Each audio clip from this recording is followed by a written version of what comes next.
Okay, I think I'm just going to go ahead and start. I have a brief introduction. Good afternoon or good evening or good morning, wherever everybody is. My name is Daphne King. In case you don't know me, I'm the gallery director of Alisan Fine Arts. And I'm very excited to welcome everyone to this webinar, Sam Francis and Wallace Ting, Shared Ideas and Influences, held on the occasion of Alisan Fine Arts' current exhibition, Walasse Ting and Sam Francis, Celebrating a Friendship.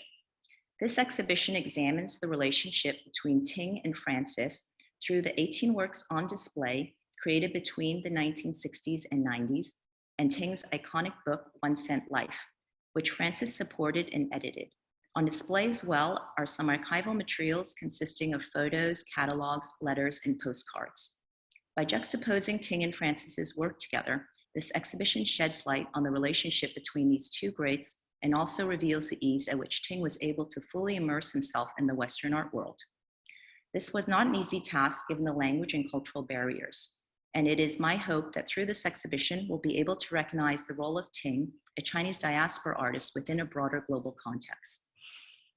Before I introduce the two speakers, I would like to give a brief background of the artist and show some of the installation shots of this exhibition.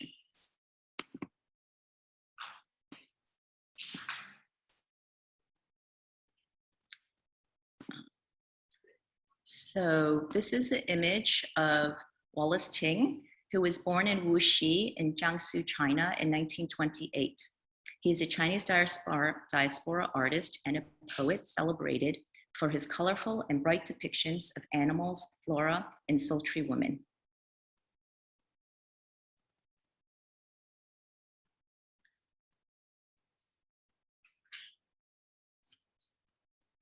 Sorry, the next slide.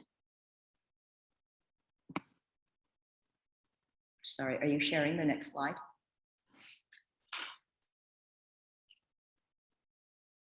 Okay. Wallace Ting briefly studied at the Shanghai Art Academy in the 1940s before leaving for Paris in 1948 at the age of 19. Although both Wallace Ting and Sam Francis were in Paris in the 1950s, they did not meet until 1959 in New York City, by which time Ting had already moved to the US. And they grew to become lifelong friends, collaborating and supporting each other. Francis introduced Ting to his dealer, Martha Jackson, who gave Ting his first solo show in New York City, and subsequently they showed together in 1961 in Italy and in the Seattle Art Fair. In 1972, together with Joan Mitchell, they exhibited at the Carnegie Institute, and this is an image at the opening. Francis also supported and edited Ting's project, 1 Cent Life. This is a portfolio which was published in 1964, consisting of 68 original colored lithographs by 28 different artists from Europe and the US, including Sam Francis, Andy Warhol, Roy Lichtenstein, Jim Dine, Tom Wesselmen, just to name a few. And these artists greatly influenced Ting's work.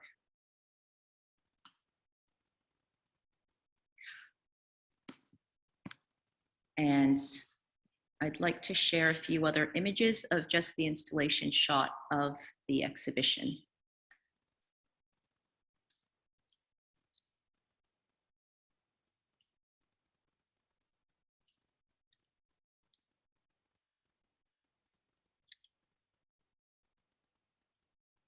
So at the exhibition, I tried to juxtapose the images, works of Wallace Ting together with Sam Francis and kind of mixing them to show the relationship rather than trying to divide the room where Wallace Ting's paintings was on one side and Sam Francis's paintings were on the other side. Instead, I've chosen to kind of have, one Wallace Ting, one Sam Francis, and really juxtaposing and showing the influences on each other. And this image here also shows the vitrine where the 1 Cent Life book is on display.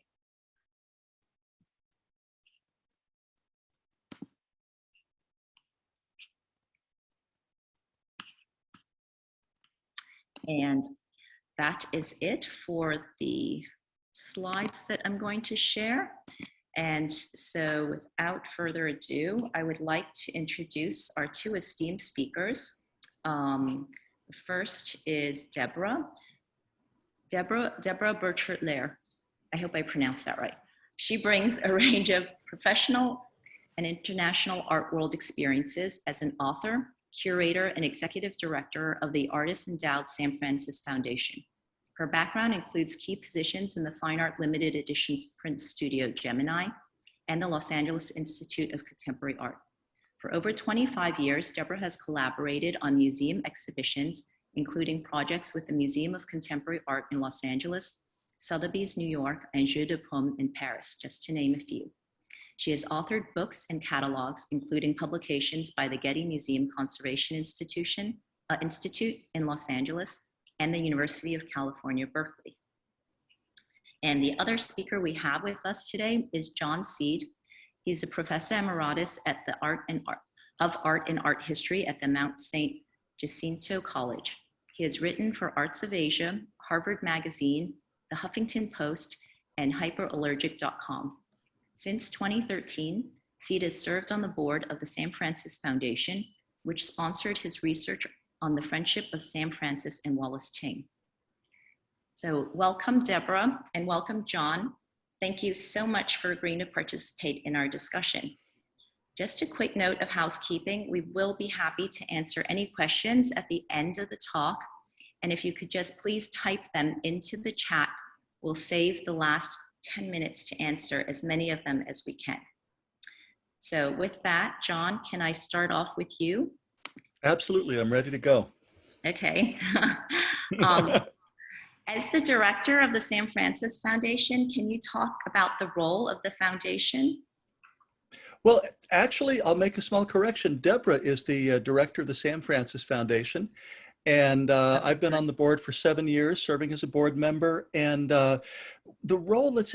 my role really in the foundation has been to learn. It's been an education for me. I became a board member after writing about Sam Francis. And in writing about Sam, I got in touch with Debra. We got to know each other. She fed me a few very small writing projects one by one. And I think after kind of checking me out, then I was invited to join the board. And a couple of years ago, the way this project came about, doing research on Walasse Ting, Debra told me about the Sam Francis collection at the Getty Research Institute. And she really pointed out to me, she said, you need to see the letters from Wallace Ting. They're very special, they're very remarkable. Someone needs to learn about these letters. And so she got me a pass to do research at the Getty, and that led to an article. A lot more happened before the article came out, but it really was Debra's recommendation that led me forward to all of this. Oh, wonderful. Yes, and I have to say that your article kind of instigated this current exhibition, because it was an exhibition that I've always wanted to do, kind of place Ting with, juxtaposing him with one of these American artists that he knew. And I think Sam Francis was probably one of, the closer artists that he knew, even though he, knew like Andy Warhol and Tom Wesselmen and through their project of 1 Cent Life. But I think that Sam Francis was probably one of his closer friends. And so it was great when, I think you approached me and asked me about, if I had some contacts with the Ting Estate. And so I was really glad when this all happened and everything just snowballed. And now we're here with this wonderful exhibition and we're having this wonderful conversation. And I want to say something too, to go like a little off topic, but I've just got to say, it's so remarkable how the world has gotten smaller. And how writing an article leads to a connection on the internet that leads to this. I didn't know what Zoom was a year ago, and here we are, running a webinar and in touch across the world, in touch across time zones. It's really pretty great to be connected this way. No, I'm very excited as well. Can you also talk a little bit, I guess, through your research and the photos and letters that you found, how you think Sam and Wallace specifically influenced each other? And I don't know, maybe if you have any images that you can share to show that, or if you just want to talk about that. Oh, I think we're going to go right to image share. Let's do that. And as I do this, I've learned, I've been teaching online. I will check before I start talking, is everyone seeing my slides? So let's do that. Yes. Daphne, Deborah, everybody seeing my screen? Yes. Yes. It's lovely when things work. Okay, let me show you some of the images I have prepared. And this is just using the side-by-side that's on the Alisan website, where you really can catch the shared energy between the two artists. It's a wonderful, wonderful way to graphically to introduce the show. But the thing I found when I got to the Getty, and I want to set this up a little bit, I had just retired from full-time teaching, which put me in a kind of a wonderful mood. After years and years of making budgets and having schedules ready and you know, putting all the effort into grading all of the papers, I felt like a free man. And on the day that my school was starting, had I not retired, I went to the Getty Research Center instead, like my new job. Mhm. And they bring out these beautiful big folio cases of letters. And I think all in all, there's more than 100 pieces of correspondence, along with ephemera and works of art. And the theme that I put at the top here, blue, is really the reaction I had to seeing this archive. Wallace Ting did not send letters. He sent works of art. Every single postcard, collage, ink drawing, poem, letter, everything was a work of art. And they mixed up their media so terrifically. I mean, if you look at the first one, it's typed in black ink. Then he shifted to red ink. Then he wrote a little legend in Chinese, and he translated down below in typewriter. And then he made an image to go with that. And this just went on and on and on as I looked through the archive. So visually, I was delighted, and I was pulling out my smartphone and taking photos as I went. And I felt, Daphne, I felt pleasantly overwhelmed. I felt like there's so much rich material here, I'll never know what to do with it, which I guess was a good feeling in some ways. Amazing. One thing that was brought out, and this was a white glove item, they had me put on the white gloves, and it's a very serene atmosphere in the Getty. Everyone is quiet, and you know, there are people at other tables that you don't want to disturb. There was a woman looking at jewelry the day that they brought out these, at another table, that they brought out these images by Ting, but there are these two nearly identical large Sumi ink drawings of Sam Francis by Wallace Ting, and they're undated. But I just want to use this to say there is an image, one visual image that tells us how Ting saw Sam Francis. He's a bit jaunty with his hat at a slight angle. He is wide-eyed and alert, and he's got that bushy mustache, which makes me think this is probably the 60s. You know, when I see the most photos of Sam with the big mustache.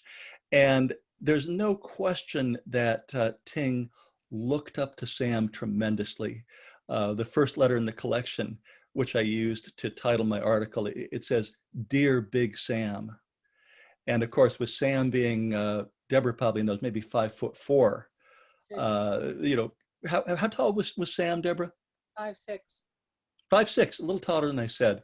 But the Dear Big Sam was about his stature. And as I've learned by being part of the Sam Francis Foundation, it's claimed that in the mid-50s, you know, for a couple of years, Sam was the most expensive artist in the world. I mean, even more than Picasso or some of the other living masters. He had such an international following and was selling so well. And of course, he was famous in Paris when he and Ting were also in Paris. So by the time they met in 1959 in New York, I'm sure that Ting had heard so much about Sam's reputation and was idealizing him. Another thing that came through in the letters and the photos and the correspondence, I mean, there's no other way to say it, just sheer fun. You know, a shared sense of color, a shared love of color. There's this incredible kind of sunburst that isn't a sunburst. On one of the early letters. And when you look at the combination of, you know, handwriting and then printing for Sam, there's something childlike about it, but in a wonderful cultivated way. And I put that side by side with a photo that was taken of Sam in 1973 when he visited Ting's studio when Ting was in New York. I mean, he's like a frat boy posing with his beer bottle. I don't know if you can see that. And, you know, the kind of wonderful Ting centerfold lady behind him. And you really, you know, this really helps me understand the friendship. These guys loved each other. And they were a couple of wild and crazy guys. You know, there was a hedonism about their art, there was a hedonism about their friendship together, and there's just pure joy that comes off a lot of the correspondence. When they participated in the three-person show with Joan Mitchell in 1972, the Fresh Air School, the letters leading up to that are fresh air letters. They are spattered Pollock style with this kind of wonderful day glow color that I think was new in the 70s. And, you know, just looking at the correspondence, again, it has that theme of they really are works of art posing as letters. One of the things I have that I wanted to address, Daphne, the theme of tonight's webinar, which is the shared influence. You know, where did their ideas and where did their art intersect? Where did it overlap? And I think the very, very best way to talk about that is to talk about something from late in Sam's life. In 1988, they had a visit where Ting was in California, both in Santa Monica and then later in Inverness. And here's a shot of them in Sam's massive Venice studio. And online, there is an art dealer named Nico DeLave who has posted 16 minutes of video of them working together in the studio. And 16 minutes was too much for tonight, but I came up with about 3 minutes worth, which if you know the internet gods are on my side, will play. But I want to show you Sam and Ting working together in the studio. And I'm going to start out by repeating what Nico DeLave said later, and Nico was there. He said it was like two boys playing together. And all of the tools are Sam's. You can see how he worked on the floor with these tremendous big buckets of the very, very best acrylic colors, often colors that had been mixed for him. And we should talk to Debra later because she's been involved in a paint study about Sam's materials. And Sam had these kind of, you know, massive broom-like brushes. He had thin brushes. He had Asian brushes. He painted with a stick here, you know, mixing stick, almost Pollock style. And I couldn't resist when I was editing the video. I thought, I've got to maybe make the point that in some way, the hinge between Ting and Francis, the center point or a point where we can talk about the way that they worked together, had to be Jackson Pollock. So in a minute, you'll see it'll come on with the edit. I put in a little bit of film of Jackson Pollock working. And I think when you see the similarity between the posture and kind of the dance and the trance-like intensity of working on the floor that way, you'll really see that Jackson Pollock opened up Sam Francis's career, and I think he opened up Wallace Ting's career. You know, Sam came to it through abstract expressionism, both in Paris and the Informel movement, and then in New York, abstract expressionism. And Ting had, you know, his cultural background in learning calligraphy as a boy and in traditional Chinese ink painting. But the center point was Pollock.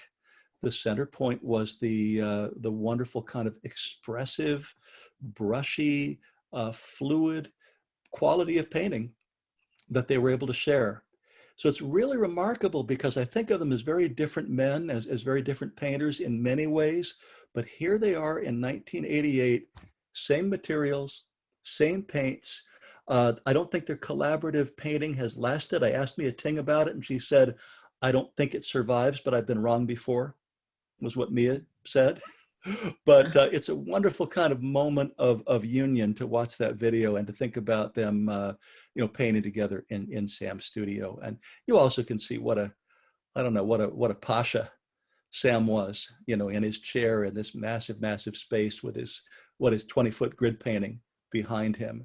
He really had, you know, quite a kingdom of painting going on there, and how exciting it must have been to share that and to paint together. Oh.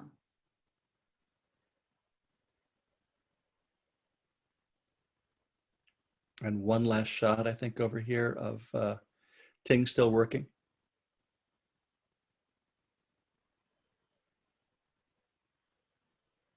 There we go.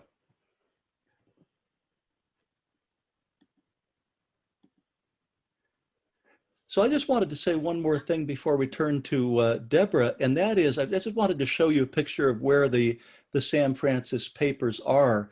And I'm hoping, I recognize a couple of the participants. I'd like to look down the participants list, and I have to say, hi, Nan Ray, hi, May Klish, hi, Richard Spear. Yeah, I did that, but I also hope we have some curators here and some art historians. And I really encourage anybody who has the opportunity, if you come to California, to look at the Sam Francis papers and have that experience I did of seeing these incredible Ting letters. And then the photo that you see there, that's Deborah at the Getty with Richard Spear. There's a brand new book that's come out for a future exhibition by Richard Spear, The Space of Effusion, Sam Francis in Japan. It is a gorgeous book, and I couldn't resist giving it a plug to let people know more about some of the research on Sam. So that was my 7 minutes, Daphne. I don't know what kind of ground, if I covered the ground you wanted me to cover. Yeah. Thank you. That was a lot that you covered, and I think it was very insightful. And thank you for sharing that short video, and you did a good job editing it. I have seen that online, and we actually have that looping in the gallery when people come in so that they can also experience it. So thank you for sharing that. I think it really kind of showcased, their influence and how they work together. And by the way, I've got Sam on my shoulder here tonight. I just have to point out we've been using that in the board meetings. That's my Sam screensaver, and he can take either side in a discussion, depending on how things go. Right. Great. Top of you. I have in my background a Wallace Ting painting here on my left, and then a Sam Francis painting on my right, which is how we've tried to juxtapose the works on view in the exhibition in the gallery. Well done. Well done. I wish I could see the show, but thank you for sharing it visually for us. So Deborah, maybe I'll start off asking you a few questions also. So, okay, now I've got it correct. Deborah is the director and Sam is the board member. So Deborah, as the director of the Sam Francis Foundation, can you talk about your role and how you became, involved with the foundation and when you first met Sam? Yes, hi everybody, and thanks for joining us wherever you are. And what a great opportunity to bring these two artists together in this exhibition. Thank you so much, Daphne, for doing this, and John for all these great articles that you've been writing, and just the enthusiasm for Ting in relationship to Sam's history. And this is just the tip of the iceberg, I think, of what we have at the Getty Archives, which we've started a project called, spotlighting different artists that are part of our archives. So we did Leila Elliott did something on Shirley Jaffe. And so we're going to start having more of these showcases of other people that are really important in the art world, but may not be so well known as part of Sam's history. I met Sam when I was working at Gemini Gel, which is the publishing house that you mentioned, and he was working on some prints, and he did these huge, like 60 by 50 inch, very, very dark prints. They were so dark that you actually, your reflection, what happened in them, which was sort of an interesting part of all the works. But, and they were mostly like really dense matrix forms. And a lot of people didn't understand them, but I was mesmerized by them. I thought they were just so incredible in terms, because they felt really thick. They felt like they were actually painted. And so when I was in 1992, he needed somebody to help come run his studio, work as his exhibitions and sales director. So I started working there, and I was working with the master printers, George Page and Jacob Samuel. And at that time, our studio assistant, Beth Silverman, who still does work for us to this day as a researcher for the foundation. So after I was there for a while, and then Sam passed away, and then there was the estate to take care of for about 10 years. And then the foundation started basically working more as a foundation in about 2007. And one of our basic missions is to document and sustain the legacy of Sam's work. And we do that in the form of a catalogues raisonné. And we're documenting everything: his prints, lithographs, etchings, screen prints, monotypes, works on paper, canvases, sculpture, ephemera, writings, whatever. And so far we've sort of documented over 13,000 works from 1945 to 1994. So he was very prolific, as you can see by that, and it has been a major endeavor. But we also do a lot of projects. We support other artists. We support other causes. Sam was very much an artist of the world, of society. He felt that artists should give back to their communities, and so he was an environmentalist. He helped medical research. He started a wind harvest company for alternative energy. He planted trees. He bought land so it could just stay fertile and natural in Hawaii. So he was, sort of a traditional Renaissance man, and kind of like Leonardo in a way.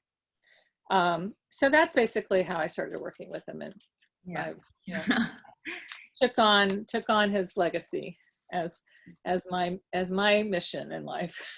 It seems well, like. that's very important, and I'm sure he's very grateful that, or his family now is very grateful that you've taken on this role, because it can be quite inundating, I think, with so much material. Yeah. It's a never-ending task, I'm sure. Yes. So I know John had spoken a little bit about, the influence, how Sam and Wallace had influenced each other. But I know besides, the Ting, there were a lot of other, factors that influenced Sam Francis. And one of them is, Asian art and philosophy. And I was wondering if you could talk a little bit about that, because I'm sure that also came into play, as to why, probably one of the reasons why he was so drawn to Wallace as well, because, of his Chinese heritage and his background and the philosophy behind that. So I was wondering if you could delve a little bit more into that aspect. Well, Sam grew up in Northern California in the Bay Area, which had a very large Asian community to begin with. And in college, he did study Sumi ink drawings, and he and some calligraphy, and he did read about Asian art, history. But it was mostly when he went to Paris, and his mentor was Georges Dutuit, who was the son-in-law of Matisse. And Dutuit was a scholar on Asian. He was one of the scholars on Asian art and Byzantine art in Paris in the day. And I think that through their conversations and discussions and looking through Dutuit's library, which had a lot of books, Sam, I think, was, learned a lot at that time.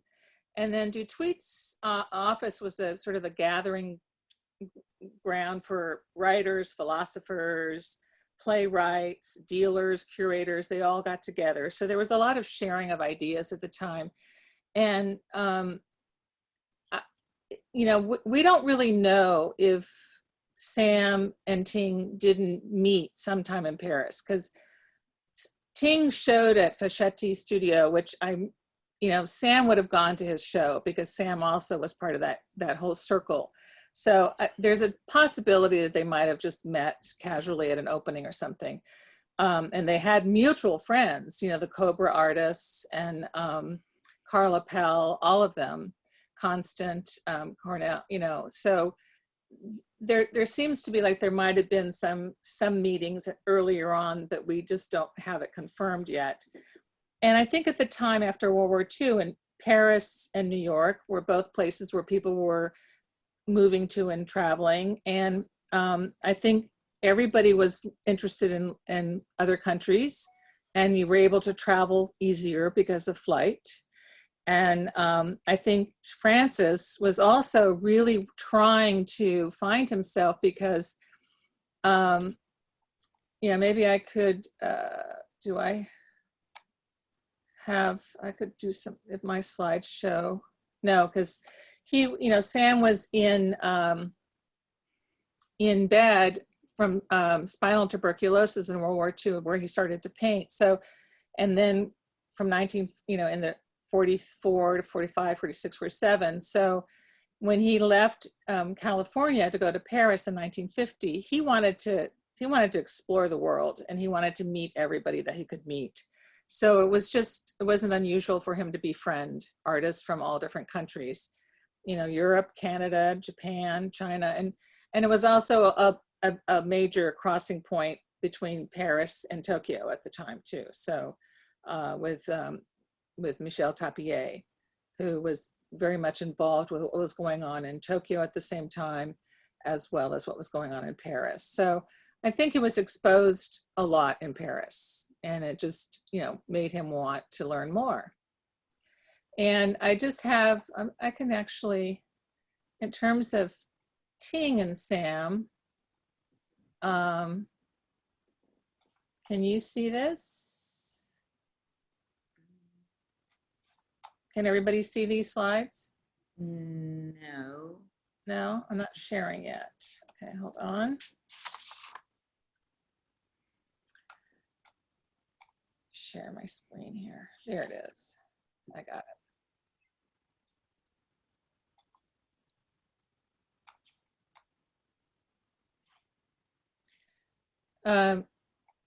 Do you see this one now?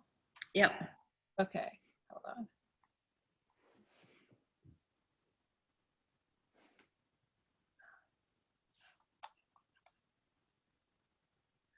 So Sam, when Sam and Ting finally did get to meet each other, probably in the late 50s in New York, they did spend a lot of time together and back and forth. Ting would stay at Sam's studio, and vice versa, and they would do, they would have as John would say, it was a very playful period. And here, this was a picture of Sam after he was the second bout of tuberculosis in 1961, when he was hospitalized for another year in Switzerland. He grew a mustache, and then they were playing around, and then they decided to shave it off. And so this Polaroid, Ting actually wrote on here, "The young man forget, write a letter. The 9th April, I'm going to Paris, meet you there, love, Wallace." So, here's as John showed you, he was able, his letters were like works of art. You wanted to frame every one of them. Other examples of how not only were there letters just to check in and say, hi, how are you doing? But there were letters, very specific, as John was saying, like working up for the Carnegie show. Here's one where they're working on the 1 cent live portfolio, which, and Ting's trying to find Sam. And where is Sam? He's all over the world. I heard you were in Mexico. I heard you were, basically, where are you? And then at the very bottom, again, love from Natalie, his wife, and me, to Pink Kiki, which was Sam's girlfriend at the time, and Blue Sam. So Ting always related to Sam with some sort of color, which John pointed out too. And then the other letter I thought was interesting too. And so the archives we have a lot of correspondence between Ting and Sam, which is fabulous. And as well, we have found other letters that Ting has written to other dealers. Like Sam introduced Ting to Esther Baer in Santa Barbara. And here's Ting writing a letter. "Oh, I'm sorry you didn't sell any of my works. I'm disappointed."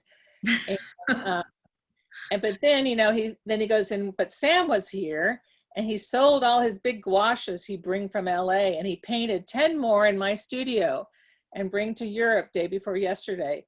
So through many of these letters, we've been able to figure out where Sam was at certain times, because it was very hard to pinpoint even where Sam was.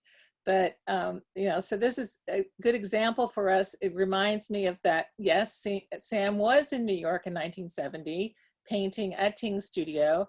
And this is when Mia was 4 years old, and Sam gave Ting 2 gouaches, one for little Mia and one for me, to make me a little happy and not be lonely. So, you know, this is the fun part that John, you know, was just going crazy about when you get to do this in the archives. And I'm lucky because I get to do this every day. So here's an incredible Jean Lefebvre, who was a dealer in New York where Ting showed. That's why I think they must have met earlier, because Lefebvre took these fabulous photographs of Sam in 1957 in Paris. So I know that that Sam had connected the two of them, because Sam introduced Ting to many dealers, you know, Martha Jackson, etc. And here they are in Ting's apartment. And I just love this, and Natalie, his wife, and Ting. And then there's, in the left corner there, you can see this little painting here of Sam's. And here is the painting, actually. And we've been trying to find where this painting is. We don't know where it is now. So I'm hoping Mia has it. But this is the only photograph we have of it, unfortunately, too. So, but it, again, the discovery of finding this photograph and then going, aha, that's Sam, you know. So, but it goes to show again that their friendship continued for, you know, through many, many, many years. And that's why when John's showing the video from the late 50s to late, you know, even to 1993, when Sam and Ting saw each other, that's a long friendship that you've sustained over all of these decades. Again, you mentioned 1 Cent Life, which was an incredible portfolio. Really, thinking about it now, it was very forward thinking. It was a pretty exciting portfolio of all the artists, and you know, them together doing shows together, doing projects together. And thinking about the letter when he said Sam was painting in my studio, this is one of the paintings he painted in the studio. And Francis actually titled it In Ting's Studio. So that's actually in a collection in Los Angeles. So we know where this one is.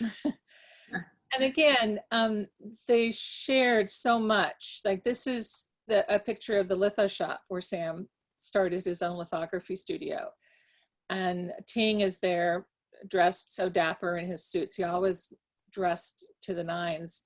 And talking to Akuzu Yoshimitsu, which was Sam's primary dealer in Tokyo, who was visiting, looking at what Sam was working on. And then Ting also ended up showing at Minami Gallery too. So Sam shared his dealers too. And another screen print that Francis did called Ting.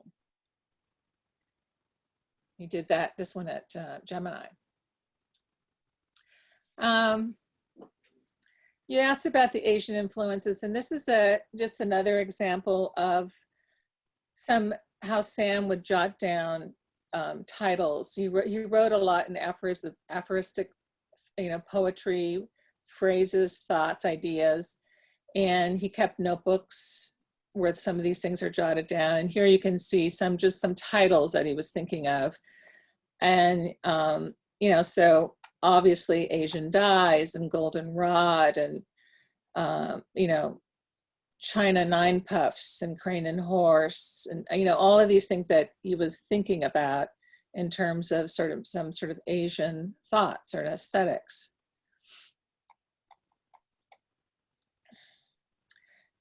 Ting, Sam had a publishing house called the Lapis Press, where he invited artists to make unique books. He also had artists do prints, and he also worked with a lot of writers, a lot of French philosophers, and he did this book, and Sam did a cover image, and he actually did more unique ones that are sort of this black one that I don't know if you can see it here, but I'm holding it in my hand, which he actually signed with Michael Taylor. And all the calligraphy in the book was done by Ting. So Ting was a collaborator even on this project, which was done in 86, I believe it was. And there they are together. This was in Santa Monica, around the time when they were doing the video that John was showing. And here's in the early 90s with Mia Ting. And what was interesting is that Sam and his children sort of grew up or knew Ting's children too, his son Justy and his daughter Mia. And Sam was very close to them also, especially Mia. And Sam wrote this poem about Ting the poet. And I think that that's one of the things that makes them, why they related to each other so much, that John can touch on later, is their poetic sense, their ability to sort of, in the fewest words, say so much. And the words are especially Ting's side, because his broken English, and he could just get right to the cusp of a word, or his idiosyncrasies, or his mixing up of idioms, or they're also purposeful though, in a way. And I think that Sam really related to kind of just the rawness of Ting's use of language, and Ting was not afraid to say what he felt, and sometimes fairly provocative commentary, and but Sam loved that. That was the side of Sam, the trickster side, that loved that of Ting. So, and he ends it, Nine Puffs the Poet. So, and then so that you can see another title of the poem was China Nine Puffs. So so I just think that there was something about each other that John found when he was doing the research, that you can see this. They brought out these sides to each other, even though their work is fairly different, in many regards. But these are two paintings in your show. Yeah. Of Sam's, yeah. And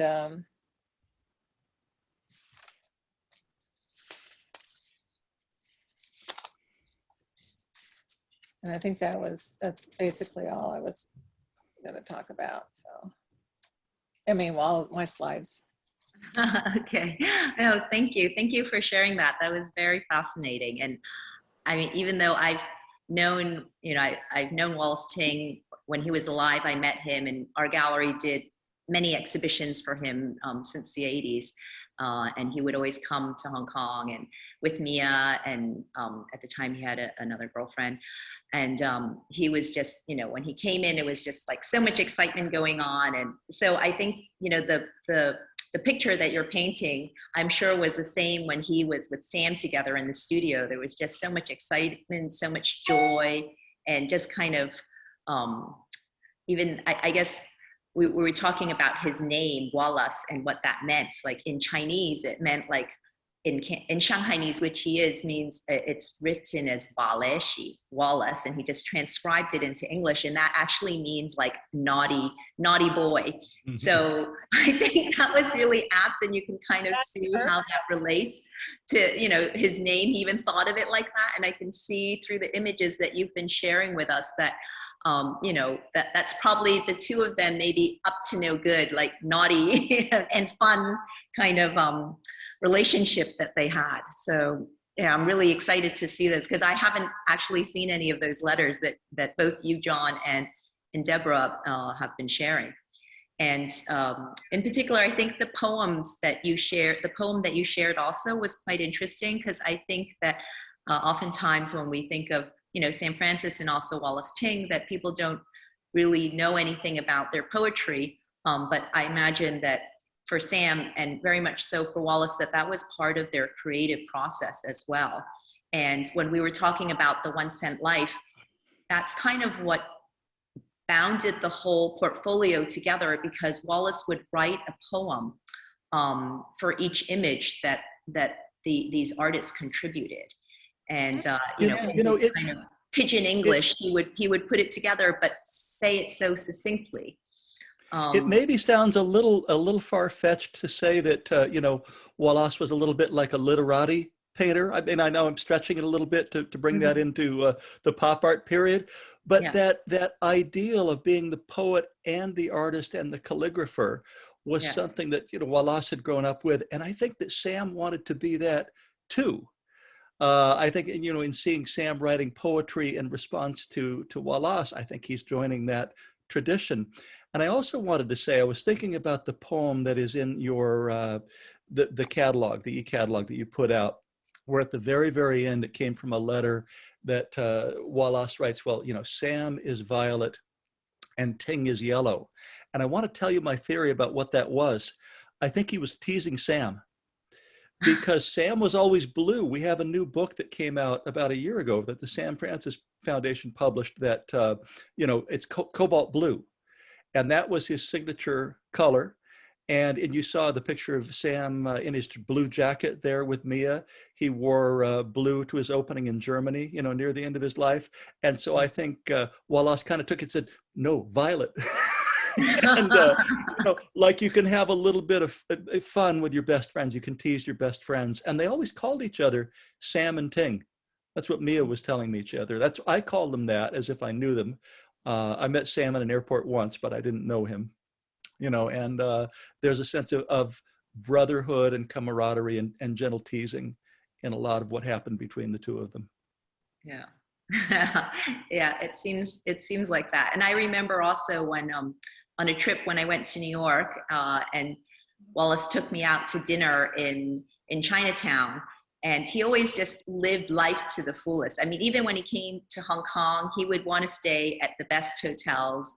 At the time, our gallery was, well, still is in Central, but in a different location. And the Mandarin Oriental Hotel was within footsteps away. And he would always book himself there with a suite. And, it would just be really living life to the fullest. And that's how he kind of, he said, why not? You never know what's going to happen tomorrow. So if you have it, just enjoy yourself and enjoy your life. And I think that kind of came through in his paintings.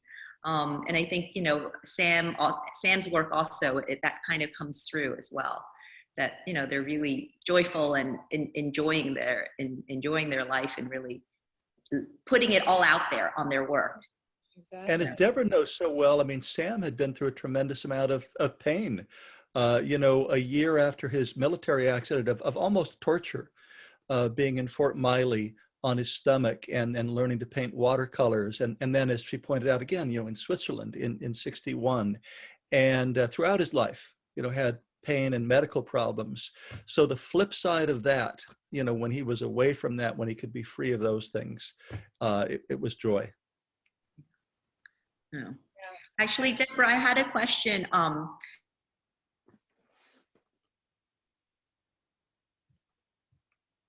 Did we lose you, Daphne? May have a glitch. Let's see if she comes back. It was an article in the Los Angeles Times in 1996, and it said that it quoted Sam as saying the role of artist is to create for man. What do you think he was trying to say there, and how would we experience that? Maybe through those two images that you showed at the end. You said those were two paintings that were in my exhibition. Like how would that show in the paintings? Well, I think, Sam, I think that, yeah, the role of the artist to create the cosmos. Sam was very much interested in the whole of creation, and the whole idea that it's a complex, but it's also, there's some order to it, but there's a lot of chaos to it too. The order to chaos is part of his whole ideology. And I think that for him, I think the artist sort of gives the artwork or the writing or whatever he does, provides a system or a means for us to think about the work, or just to reflect, or to kind of go to have a dialogue with yourself. And a lot of his work was about rebirth. He did sort of go back and pull from earlier works and bring them back and go back and forth, you know, even though the periods over like the 40s, 50s, 60s, 70s, and 80s, 90s, there are distinct looking series in those, and they look like it could be different artists, but when you sort of understand the continuum and how that kind of the flow of the universe, it makes sense in how he did that with his work. And I think that he was sort of a romantic about what the world was and what our thoughts are. And I think that he shared this with Wallace. I think Wallace was also very much a romantic in many ways. And that article was interesting because Christy McKenna was pretty astute writer, I think. And I think that I actually got the article out to look at it because it talks a little bit about the earth. Like Sam, you know, he didn't want to be bound to the earth. He wanted to sort of, and so painting allowed him to sort of leave the earth in that sense. And I think that he was always interested in infinity and what the role of the universe is. And I think that his paintings are like visual poems in that regard, and they are meditative, and the color and the light and the white spaces are all part of ways to get into the painting, ways to relate to yourself, relate to each other, and then the color, the sense of just the emotional reaction that you get when you see one of his paintings with the color. I think that even somebody like Ting totally could relate to that, and that's something that they could have in common, where, you know, was their love of color, for sure. I remember going to that Chinese restaurant in Amsterdam that Ting used to go to all the time, and it's sort of like a shrine to Ting now. Everything's in there, you know, it's Ting paintings and his Ting books, and his menu's got Ting on it and stuff. And I thought that was sort of interesting. But when I look at Sam's paintings, and actually when I look at Ting's too, there's something, I think the forms feel like they're really alive, that there's the sense that the forms are quivering in space still, that they're still moving, that there's a microcosm, macrocosm, inner and outer, so a movement and stillness. So these are all elements, I think, that for him ties into the cosmos. Yeah, great. I'm just looking at the time, and we have about 5 minutes left, and we do have a few questions from our guests. So I was thinking that maybe we should turn to those. And John, do you see, Deborah, do you see the questions on the Q&A? Click on Q&A. Yeah, so maybe the first one is addressed to you, John, if you wanted to read that and maybe answer that question.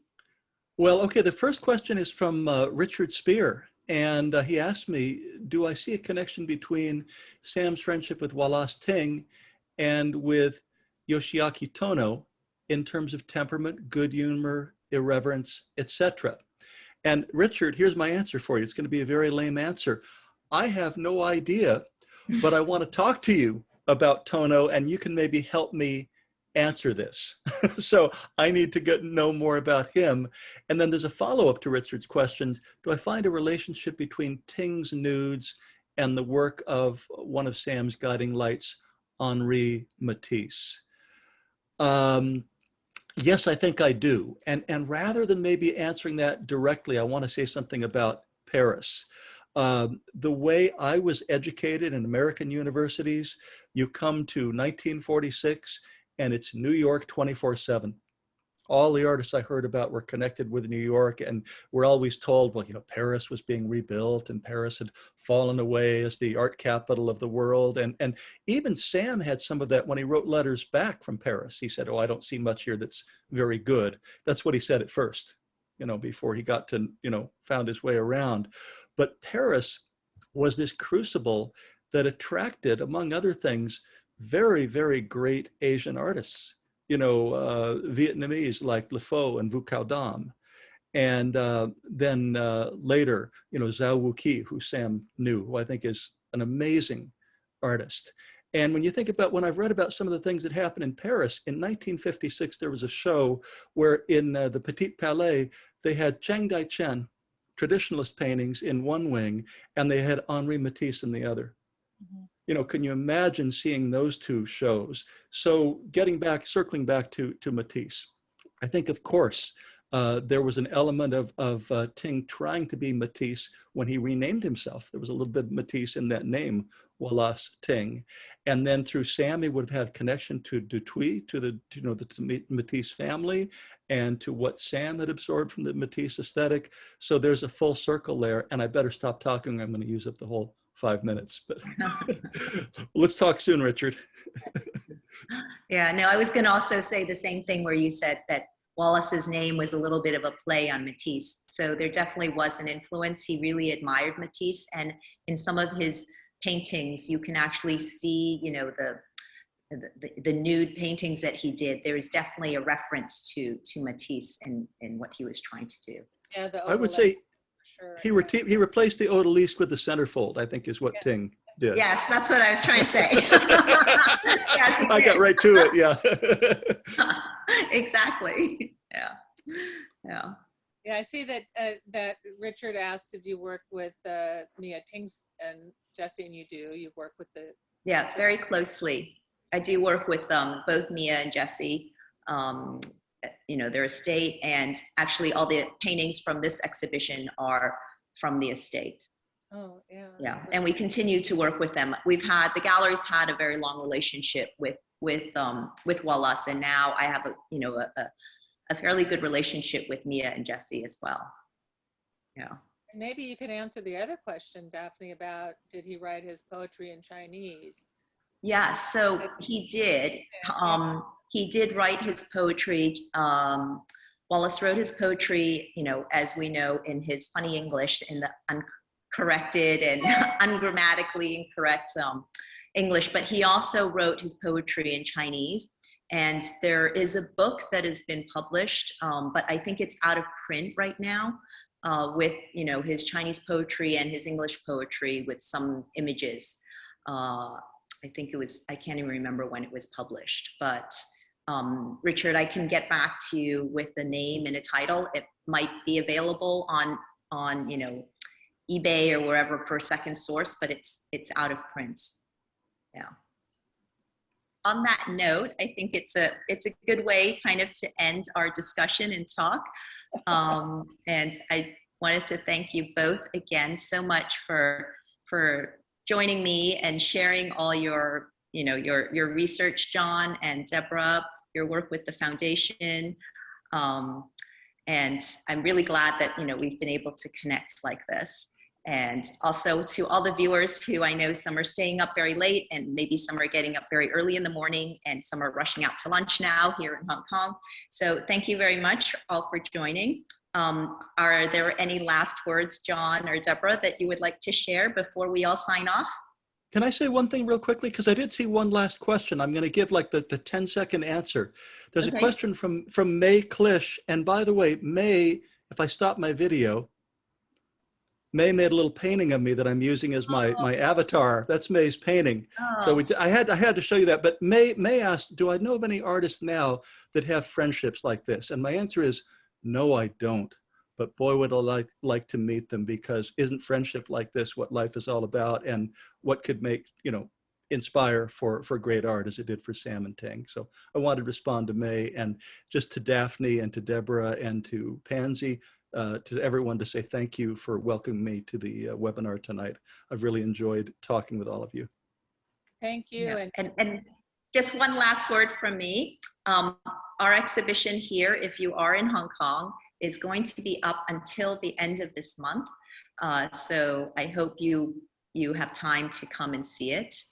If not, we have created an e-catalog, and, you know, log on. We have a YouTube channel. We recently created a very short film about Ting in relation to Sam Francis, which is on our YouTube channel. So you can log in there to find out a little bit more. So with that, and sorry, Debra, I cut you off. No, I was just saying, was it okay that I read that poem because we're recording this? Hey, we're talking about Wallace Ting. Yeah. Yes, Yeah. it's so typical Wallace, so it was great that you read it. I loved it. We didn't, of course, touch on that whole other side of, you know, of both Sam and Wallace, and I'm sure that was another area that they both shared. Well, thank you all so much. I just love this, and it's so, if anybody has any ideas on articles they want to write about other friendships with Sam, you know, we'd love to see them and think about them. And it's so great with John doing this, because I think he's excited about doing some other possible articles and things too. So that's fabulous. So thank you. This is such a, I'm so honored to be able to do this for Sam. Thank you. Good night, everybody. All right, good night and good afternoon or good morning. Bye-bye.